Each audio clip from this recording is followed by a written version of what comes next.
All right, welcome back to another episode of the PowerDrift Podcast.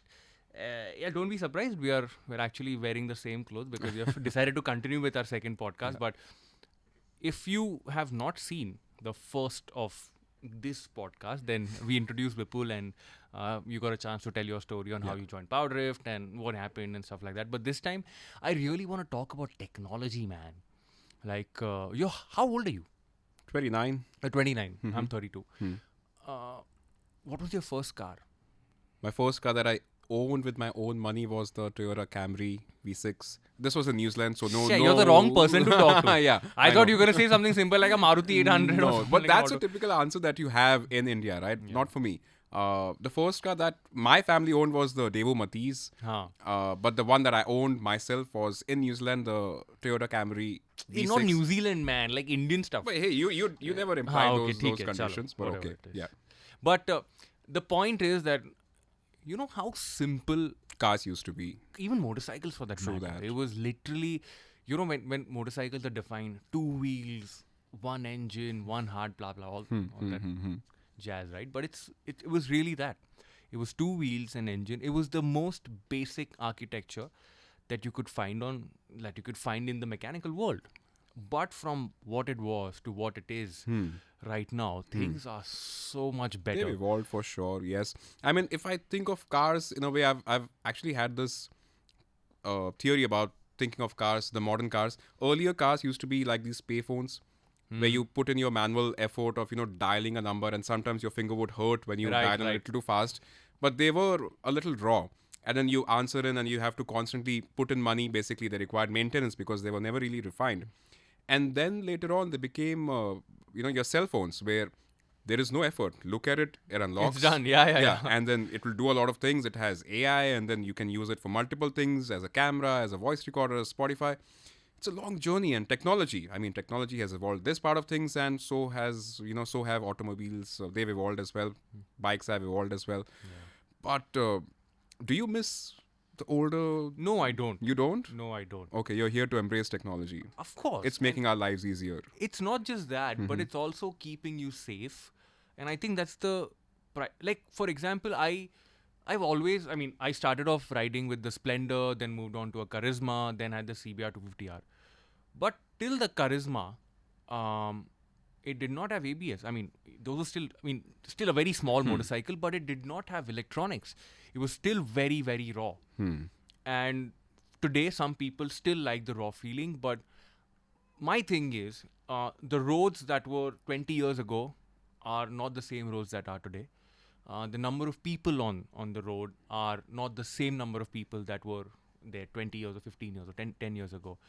And in the next 1 or 2 years, it's still going to change and get bigger. And the roads, as you can see, are not getting, they get better, but it's still a very temporary thing, especially in cities, inside the cities and stuff like that. The point is, when you are riding on the road, you are riding with a bunch of people.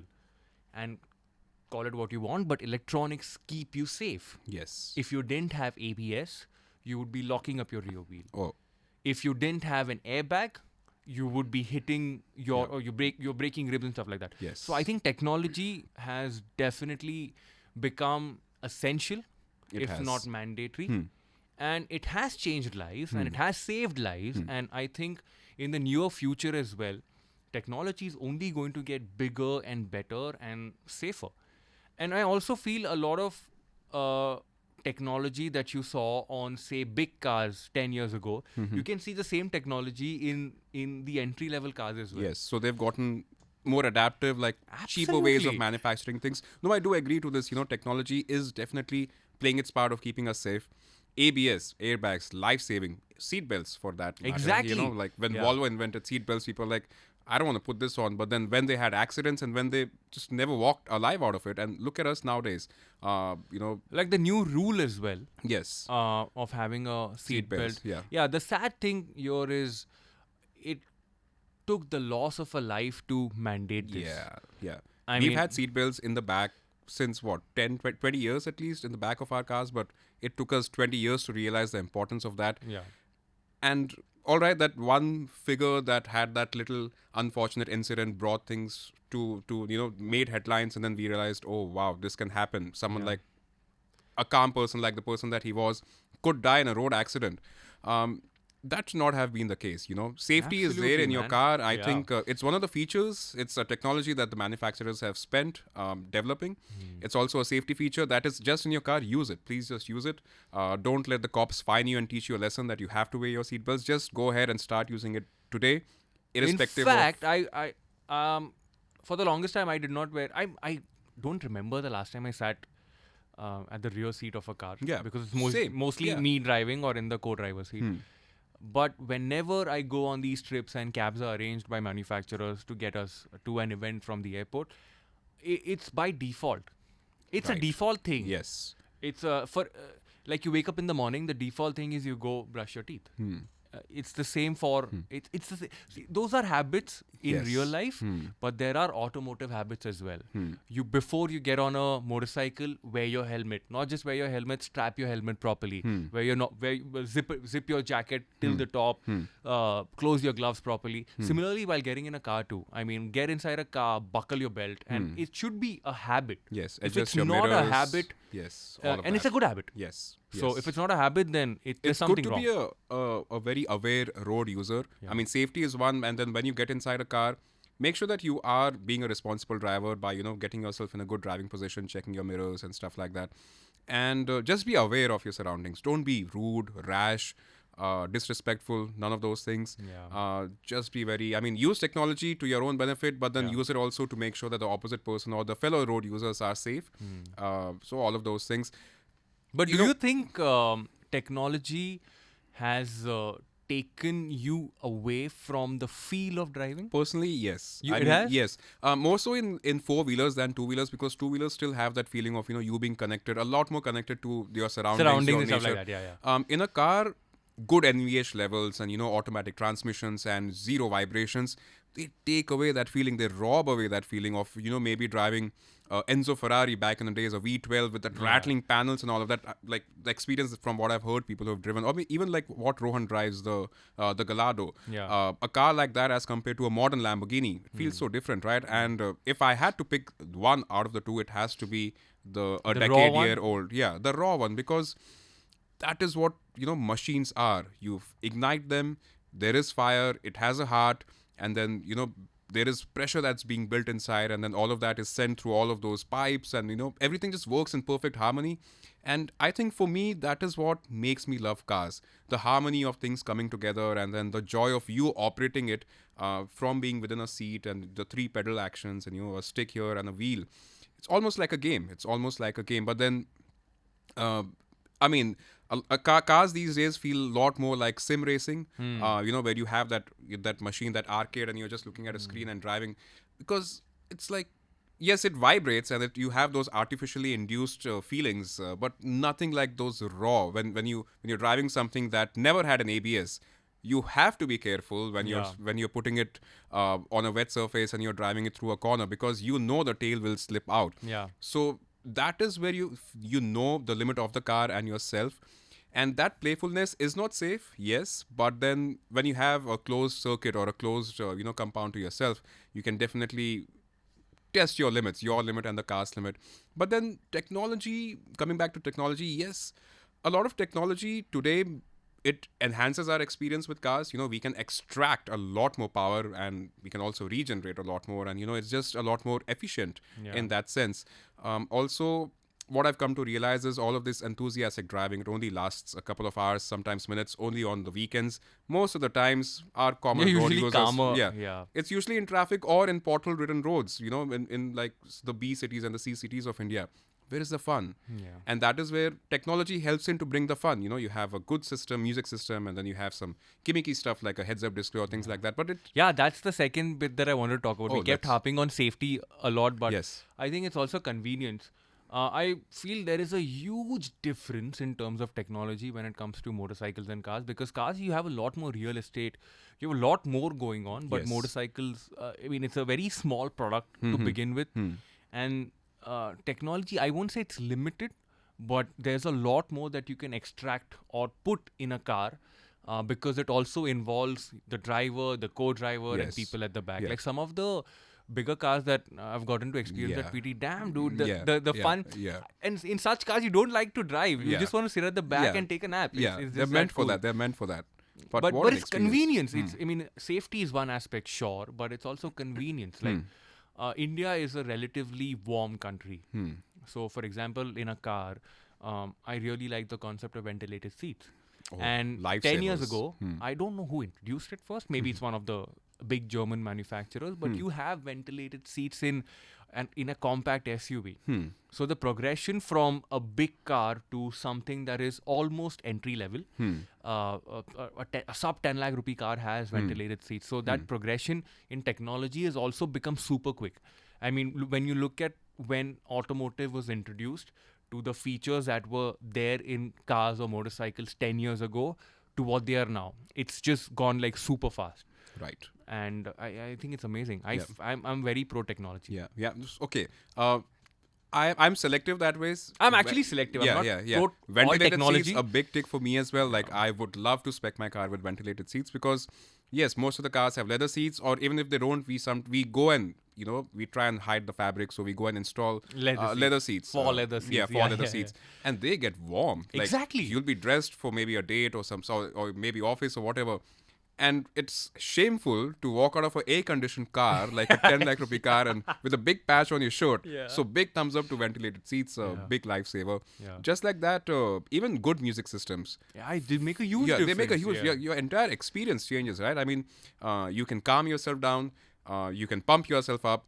Say, suppose you're going for a very important meeting, you can listen to a podcast like this one right here, ladies and gentlemen. But no, Yeah. but you can listen to your information, your news, everything. And the better it is, the clearer it is, the more involving it is.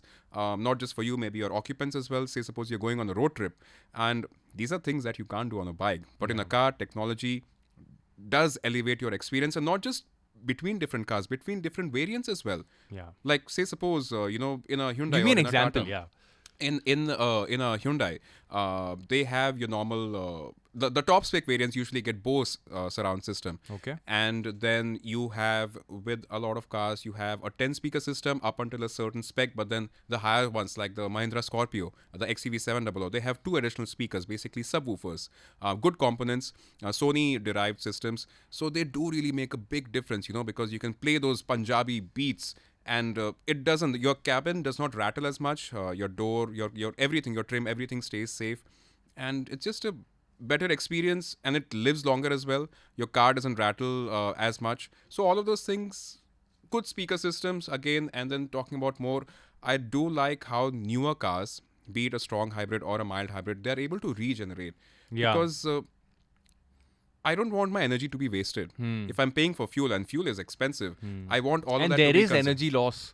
a lot of it. A lot of it, A lot yeah. of it, and it all comes down to how you drive as well. But Correct. A lot of people, the way they drive, and I've seen how our our average driver drives, there is a lot of energy that is lost, be it idling at the signal, or be it, the way that they just It's just energy accelerate and loss in brake general. and all. and- Yeah, energy loss in general. Yeah. But cars nowadays, they have energy recompression, like you have the start-stop system, and then you have energy being conserved by brakes, and all of that goes into a battery, and then that gets used when you're at a signal. Your AC It is still just working. cuts and then switches back on. It's and just perfect. Yeah. So these things, not only they help you save a lot, it's also better for the planet. Again, something that we have to think about collectively as road users, make this a better place to be. So that curse system that was first introduced in Formula One is now being used in, like, MG still uses that name curse, but then regen is what a lot of manufacturers call it. But it is a great thing to have. Again, with regen, what you see today and what we see today as regen is only going to get better, say, 2 or 3 years down the line. Yes. And that's going to be the thing with every piece of technology. Yes. ABS as a unit has evolved and developed, has been developed so much, and it's become so precise. Like, I remember switching from the Charisma to the CBR, and my confidence level also grew, knowing, and honestly, I was not the most mature back then, so I had a couple of accidents on the Charisma, and I realized that ABS could have saved my life. Not life, but could have saved me. I mean, I would have still met with an accident, but it would not it would not have been as bad as it was back then. And when the CBR came into my life, when ABS happened, and when technology slowly crept in, I realized, oh, this is only going to get better and bigger and stuff like that. The thing that I like about my Z800, who I fondly call Toothless, is the fact that it teaches me more without having a lot of electronics. So the only electronic bit that the Z has is ABS. Okay. It does not have traction control, nothing. So what I've used that as a learning tool too. For me, the thing that I've learned the most is throttle control, which is the most important lesson when you go to a riding school as well. Right. Like throttle control is everything because you're modulating throttle almost all the time. So having no traction control it's just made me smoother to go from off to on. And that is something that I love about the Z. But the motorcycles that I've ridden in say in the past year or past couple of years at a racetrack, or some of the powerful motorcycles that are making well over 200 HP, just knowing how everything is kept under control it's just phenomenal. Yeah. And I know for a fact, having 200 HP plus motorcycles without electronics, some people say, yeah, I like it raw, I've ridden a 2000 R1 without electronics.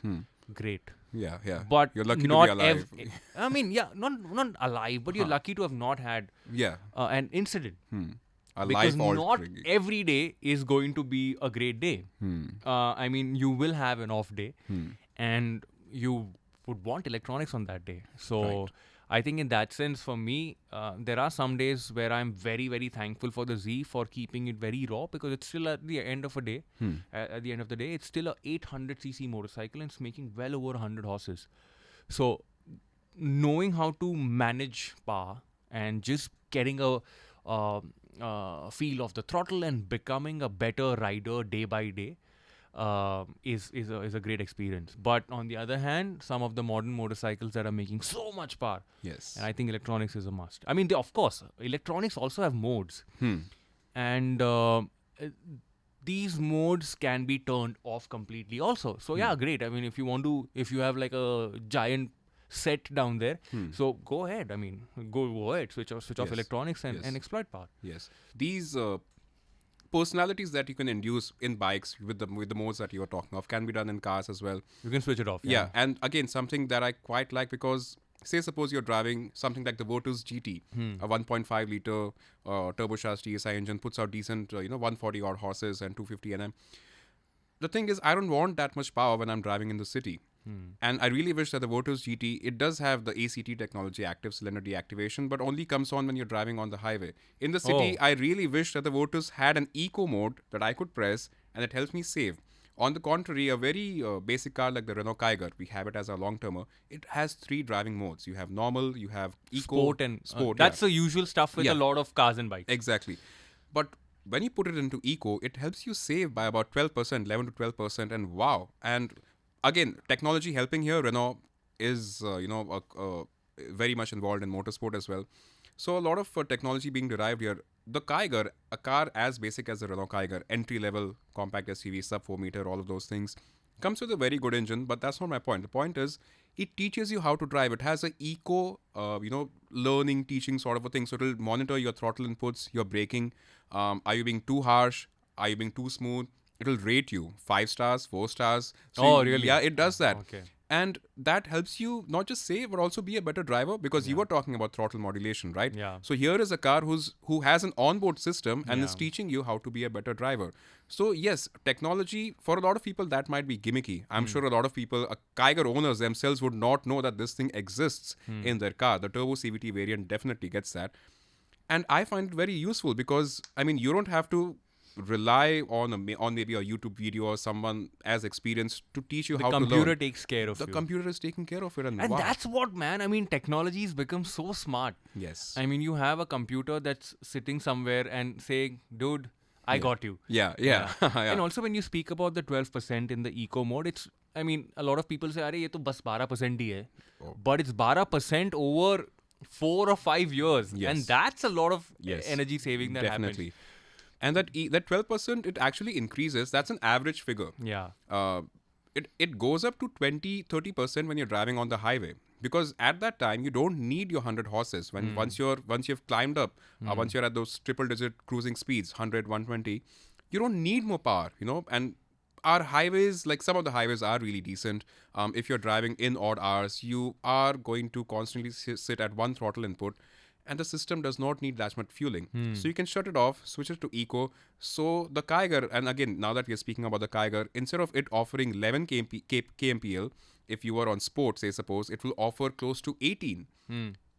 That's a big amount of saving. I mean, Mumbai, Pune, if on sport would cost you 2,000, here it will cost you 1,400, 1,500 bucks. You might say 500.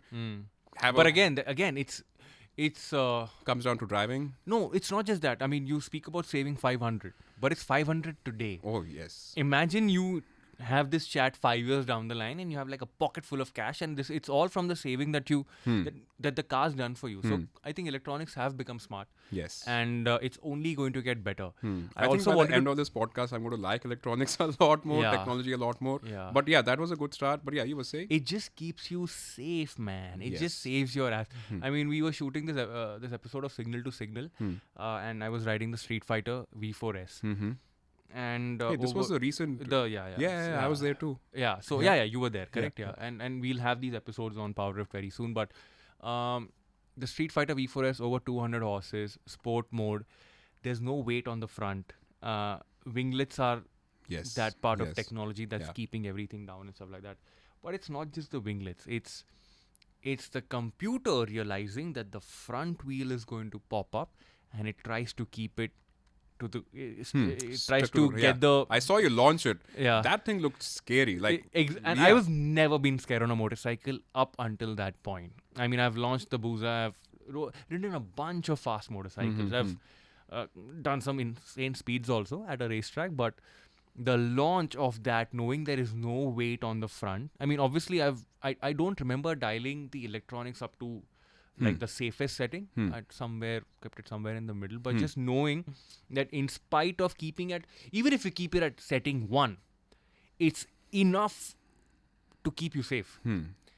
You get off the line, and the tire at the rear where power is being delivered, you know that the computer is smart enough to sense that if this goes out of control, I'm gonna cut power, get traction control to work. And it's just a very smart world that we're living in. My only problem is it should not get to a point where you're completely out of control from a riding or a driving perspective. That is why I'm not too much in favor of autonomous? yeah.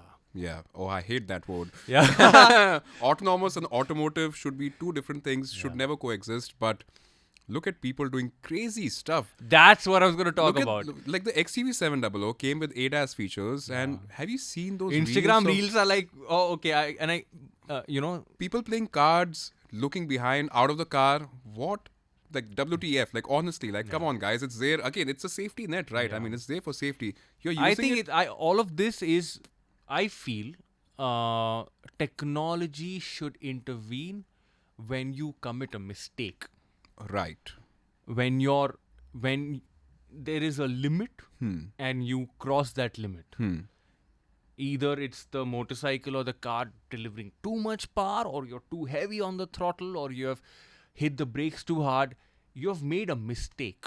Yes. That's when technology should intervene. Yeah, should correct. Yeah. For me, autonomous is one feature that I am not 100% comfortable with. No. I mean, I'm not sure how much autonomous biking you have, but in terms of the cars, you know I what don't- Tesla is doing. I mean, and- I also feel autonomous will become maybe 10 years, 15 years, 20 years down the line. It will become a feature. Like we speak of technology, right? In 15 years down the line, you will have autonomous in maybe a basic car also. But a bike is so raw. I mean, it's you and the motorcycle. In a car, you might have 3 or 4 friends, but the bike is I don't know how to explain it, man. A bike. one of those self-balancing bikes. Oh, I've seen that. I mean, there Yeah. are concepts, and there have been concepts in the past. In fact, if I'm not wrong, Yamaha showed one at the 2018 Auto Expo. But again, at the end of the day, no, man. It's something that that you enjoy. Motorcycling is something that you love and enjoy, and you're on a trip, and it's different. It is. But autonomous in motorcycles, it's not a good thing. Well, same for cars as well, but then cars have evolved a lot much. I think every manufacturer is trying to one-up the opposite, the competition rather. So Mahindra introducing ADAS features was a big news. It was headlines. Right. People were like, oh, wow, our car can do this. But then if you think of it, how dependent should we actually Beyond be? technology? Yeah. I mean, just today I was reading a forum, that one of the guys, he bought the new Tucson with ADAS features and he crashed. Someone actually rear-ended his car because of the ADAS features. The car, it just braked. Oh, Sudden okay. braking is a problem, right? Because people in India don't understand safe driving distance. Correct. And all these luxury cars, even our Skoda Octavia, it has emergency braking. So if it senses something is wrong, and that something could be like when we are tracking and when we are giving shots to the camera, we have to take U-turns. And sometimes you have bushes, overgrown bushes after monsoons. That's quite a common sight. So when you're taking those 3 turns and you're reversing back and the car just suddenly brakes. And It happened to me once. Yeah. You get a mini heart attack. You're like, did I actually Hit like that fear is always there.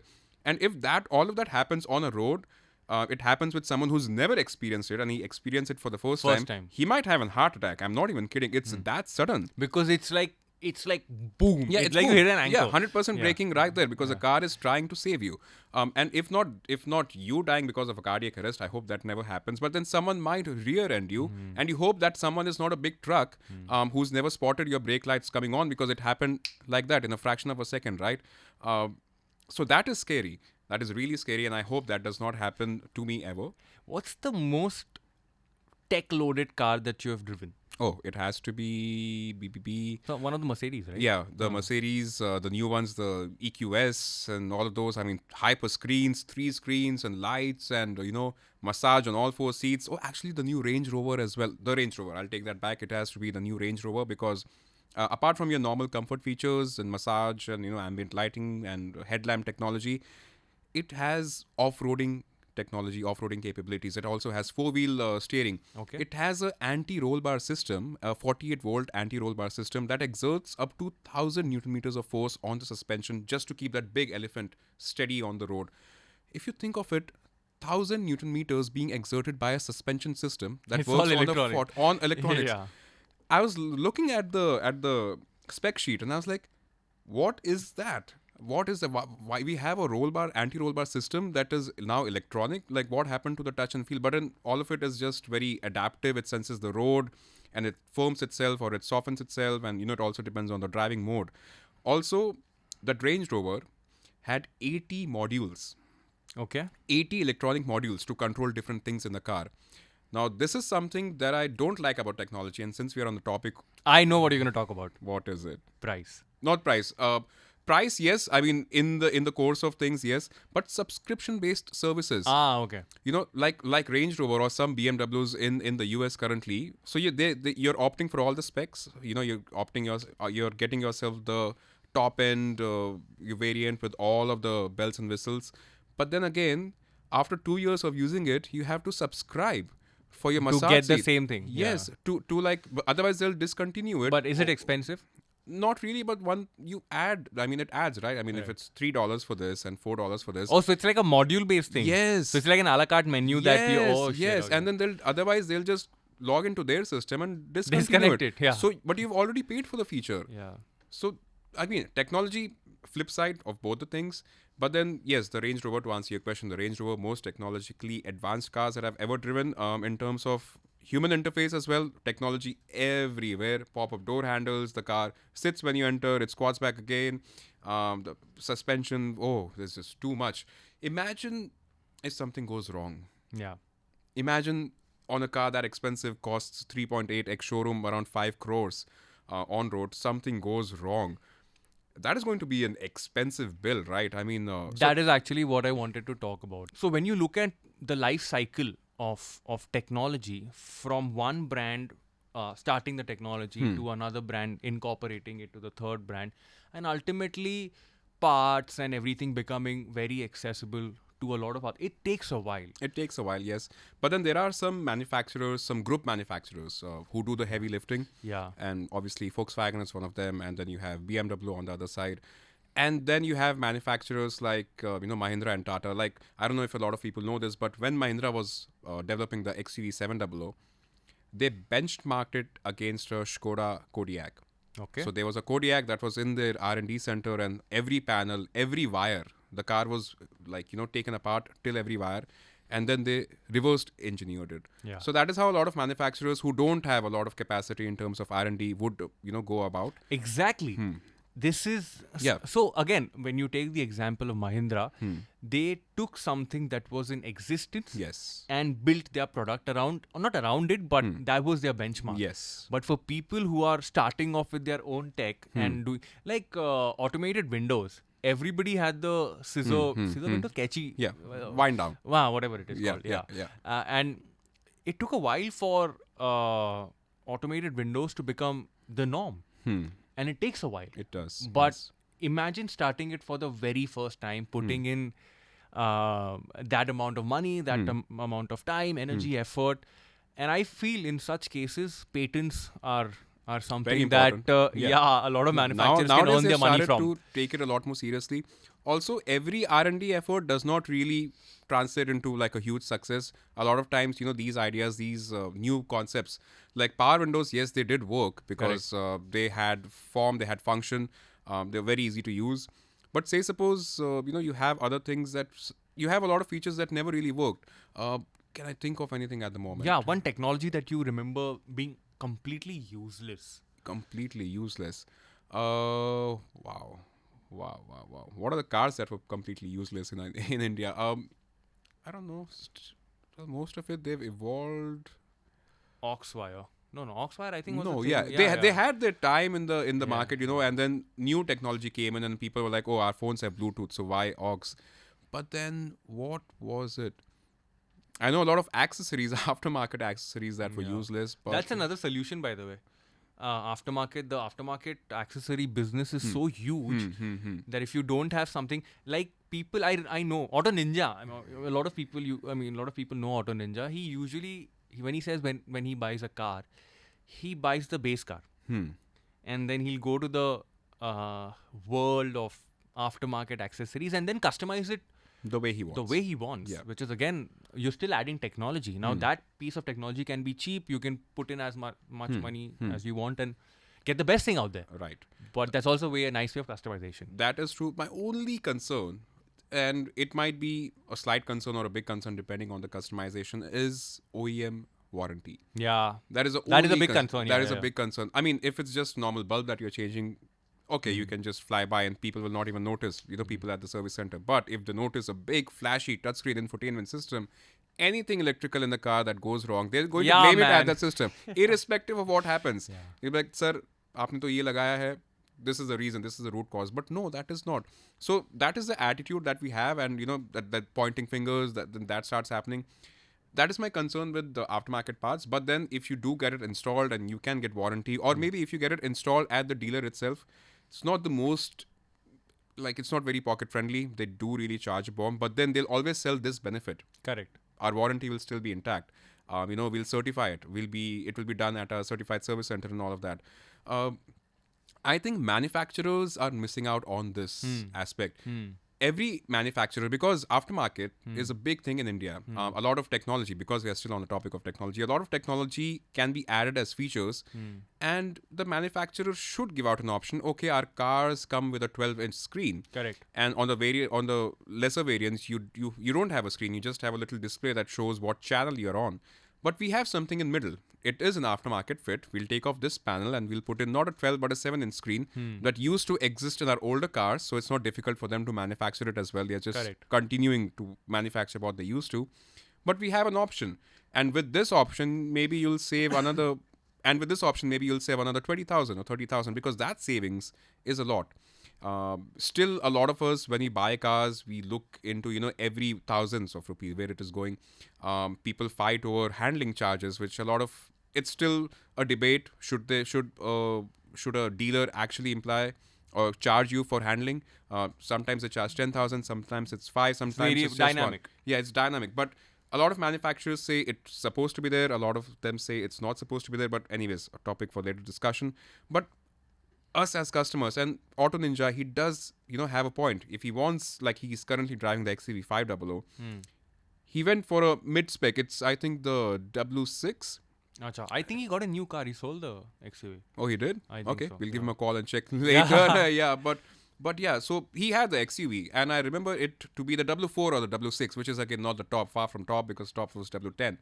And it didn't have a lot of features. But then when you sit in Auto Ninja's car, It's completely loaded. yeah, it's loaded. Yeah, You're comfortable there. You know, yeah. you don't feel like something is missing or not. You have a good music system, seat covers are on, and then you have everything in it.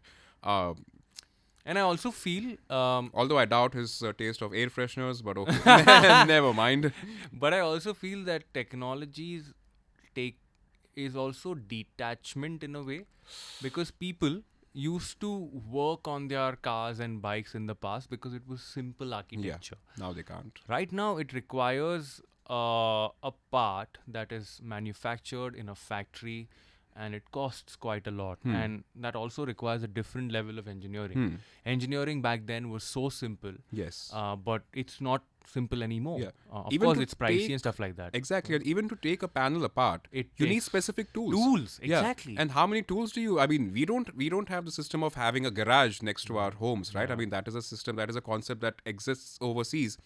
In India, if you buy specific tools for every little thing, where do you keep them? Also, I think it's specific tools, and in some cases, specific tools for specific products. Yes. So, I mean, I don't understand. So that's why I mean, I think technology has its pros and it's got its cons. But I wanna just talk about this episode of attending a MotoGP race. I was in Sepang a Oh, couple yes. of weeks ago, Yes. and I got a chance to witness premier class racing for the very first time. I mean, I've been to a circuit before where I've seen MotoGP bikes being tested. That was in 2019 at Buriram. Yamaha took us back then, and this time Yamaha was kind enough to take us to Sepang. You know, apart from the fact that all of us who were there, all journalists and enthusiasts, we kept talking motorcycles every 2 seconds. But I think being at the racetrack is very eye-opening, because the technology that you see in motorcycles, a lot of it is actually derived from racing. Because in racing, the tolerances are extremely high. yes. The technology is maybe 2 years ahead of time. Yes, yes. And it's technology that will slowly become more accessible and will be available in products that you get to experience today, tomorrow, whatever. Right. And with MotoGP, like I said, I mean, we spoke about motorcycles, but I was just tripping on how different they are. I mean, back in 2019, we went to the Yamaha pits. Winter testing is usually a very calmer setting, because there aren't a lot of people, so the riders aren't bothered by a lot of photographs or fans asking for pictures, signature autographs and stuff like that. So Yamaha took us to the pits, and we weren't allowed to take pictures because we were told that every nut, bolt and screw is a prototype.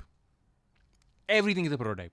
And on one side of the garage was Rossi's bike, because this was 2019. And on one side was Vinales' bike. And both the bikes, in spite of being Yamaha in form or in shape, they were still very different. Because Rossi had a different riding style, Vinales had a different riding style. The way the buttons were, the way the design was, it's still very different. But I mean, that's still a very different topic. But what I meant to say was, there's so much testing going on a racetrack. It's amazing. Everybody knows MotoGP, and the first thing that people think is performance. You know, these bikes do they can cross 300, 350 for that matter. But I was amazed at how these bikes went from 350 to 50. Oh, yeah. The amount of like speed, and that speed, you're shredding that speed in a distance where for the normal eye it just feels, how is it even possible? Yeah. Like, I remember being at the last turn of Sepang. So it's like a straight, and then you take a hairpin, and then you're on the home straight. So we were watching Moto2 from there. And Ayogura was battling Abellino for the win. And we could hear the bikes coming from the straight, from the second last straight, and they would go down here like boom, boom, boom. They would brake. While braking, they would turn. Like, so basically they're trail braking. and they would trail brake till the apex. And you know how we understood it? Because the moment they let go of the brakes, you could hear the squeal of the brakes. And they would get on the throttle. And even with the throttle, it is so smooth. Acosta had a moment. And you could realize the traction control kicking in. So he went like, oh, and then his rear stepped out and you can hear the gas cut off. Like it's... To that detail. Oh, it is amazing. Nice. Like if you look at these GP motorcycles in person, there's just so much going on there. Right. But remember this, whatever's being tested at a racetrack, especially when it comes to racing, will come on production motorcycles in the future. The same holds for cars as well. I mean, talking about technology that made it to mass market, like the your normal everyday cars, automatic transmissions. I mean, back in the days, they never really existed. Everything was manual, right? And then Correct. Porsche once decided, okay, why not have a transmission that does the job for us and saves us a few seconds? And Correct. look where automatics got us now. And just like that, one of the biggest things that was ever invented for racetrack, you have carbon fiber. You know, because in the pursuit of shaving weight and getting ourselves the thinnest panels and all of those things, gave birth to engineers felt the need of looking elsewhere. We don't want steel, we don't want aluminum, we don't want nothing. We want something that is much Lighter, more stronger. Yeah, exactly. So they approached aeronautical engineering companies like, hey, they knocked on the doors and like, we want to make some fast cars. Can you help us? Yeah. And they're like, yeah, here's some carbon fiber. Da-da-da. Yeah, exactly. That happened. And then like the Ducati that you were talking about, even that had carbon fiber on it, Dude, right? everything is carbon fiber. Everything is carbon fiber. Because lighter is faster. Yes. Carbon fiber is stronger. Yes. And yes, it is expensive. But again, with technology, I want to circle back and say in 5-6 years down the line, carbon fiber is also going to get cheaper. Yes. And you will see it in motorcycles. It's a matter. I love it, man. And you know, it's with like phones. Apple decides, we're going to introduce 3 cameras. Oh, yeah. The whole world Yeah. goes berserk. Yeah. Everybody starts introducing Yeah. Vivo, Xiaomi. everybody. Yeah. Similarly with motorcycles. A manufacturer says wheelie control. Everybody goes on and does wheelie control. Yes. But for me, it's the first manufacturer that does all the hard work. And then everybody, as customers, we get to reap the benefits of it because technology then becomes accessible and cheaper. And it's the same thing again. Right. So it's a circle. Yes. No, that is how these manufacturers who do the initial heavy lifting get their names. Yes. For instance, Quattro Yeah. was born in the world of WRC. And Correct. Quattro, the badge on an Audi, it just signifies, okay, this car, for the people who and know that the actually history. won a lot of rallies also. Yeah, they did. Because at that point, people were like, oh, what is this car up to? You know, like 4 wheels, traction on 4 wheels. What is this? What does this mean? And by the time people could actually figure out or replicate that technology, they were done Yeah. lifting those trophies year after year. Yeah, exactly. Talking about technology, the AMG, talking about Mercedes bringing out their, racetrack derived technology to everyday cars. So they've developed this car, the Mercedes AMG 1, 1.6 liter turbocharged 4-cylinder engine producing 1,000 horses. Now, if you think of your head just can't process this. My head couldn't. I had to look at that spec sheet a million times before I was like, okay, it is actually a 1.6 liter. How is it able to do it? Obviously, with the help of 4 electric motors, 1 at each wheel. But that is how technology is being trickled down, And then now that Mercedes has the AMG 1, I'm pretty sure the rest of the AMGs that are yet to come will have this sort of technology. Because AMG, again, they are trying to go the electric way. Correct. Obviously, every manufacturer is. And then we have a lot of hybrid technology that has come down to cars as well. I mean, think of it this way. Hybrid back in the day was a luxury. But now we have Maruti Suzuki, Yup, exactly. the Grand Vitara, and then Toyota has introduced this. And then from what I hear, next year we might have a lot more, after the Auto Expo and this and that.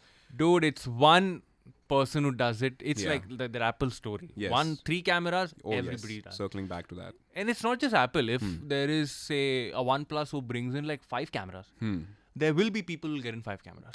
Because if it's better, then why not do it? If it's better. If it's better, why not? There's a big if there, but it's still there. I mean, there's a possibility of doing that. So the possibilities with technology are endless. They are. And it keeps getting better every single day. And there's going to be new stuff. Are you excited about what is yet to come? Like, I think in terms of the technology. Technology for I'm a little scared, to motorcycles. be honest.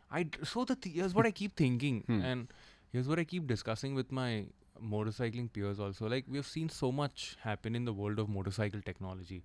What's next? I don't know what's next. You know, you've seen winglets at the front, then somebody decided, okay, let's put little, like things at the back also, and then I don't know, man. I mean, obviously it's more function than form, but Yes.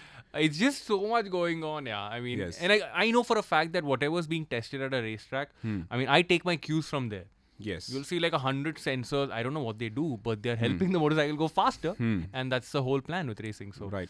In terms of the cars, I mean, upcoming technology, as I said, it gets me a little scared because you have sensors that map everything. exactly. So every sensor, and then that's how the adaptive, the adaptive suspension, that's how they works. And then adaptive lights, that's how they work. They sense everything that's coming in the way and they react. But then lately, and a lot of you might know of the car of the brand Sizinger, they've made a car where everything is 3D printed. Okay. Just to save weight. Everything, including the mechanical components, the wheels, the lower arm, the suspension, the body panels, is 3D printed. Where is technology taking us? 3D printed cars? I mean, is that the future? And that is where, I get a little scared because is it safe? Will it be able to take all that power? Will it catch fire? What materials are being used? What is going to happen? Where is technology going to take us in terms of materials, in terms of this and that? Also, the pursuit of aerodynamic efficiency, very important for bikes and cars both, because... more for cars, because more you for have cars, to keep the drag efficient as low as possible. Yeah. So that, I mean, in pursuit of that, manufacturers have started doing some crazy things. Like, your wing mirrors are going and cameras are replacing that. It's amazing. I mean, it's exactly, it's two sides of the coin. It's amazing Wow. and it's scary. Right. But that's the whole point with technology, and I think I want to talk about technology and divide it into a couple more things on for example, hybrid is one part of yes, technology. very important. EVs, then hydrogen is something that people are talking about quite a lot. But for now, I think we'll close this episode for now. Let's pick those individually because there's a lot to talk about those things. Yeah. If you enjoyed this, then do give us a thumbs up. Tell please us do. what you enjoyed about this podcast by dropping in your comments. And if you want to listen to a topic, then please drop that in the comment section as well. We'll be more than happy to have this podcast discussion again, both for cars and motorcycles. But thank you once again. Just to remind you, this podcast, the PowerDrift Podcast, is available on all major podcasting platforms. So wherever you are in terms of audio, you can listen to it. If you're keen on seeing our nice little faces, then cute faces. Yeah. Then hop on to youtube.com/PowerDrift and you can see us. All right then. Okay. You got a final I'm message? not Varun Painter, but I'll see you later. Yeah, for sure. That's a good one. All right. See you. Bye.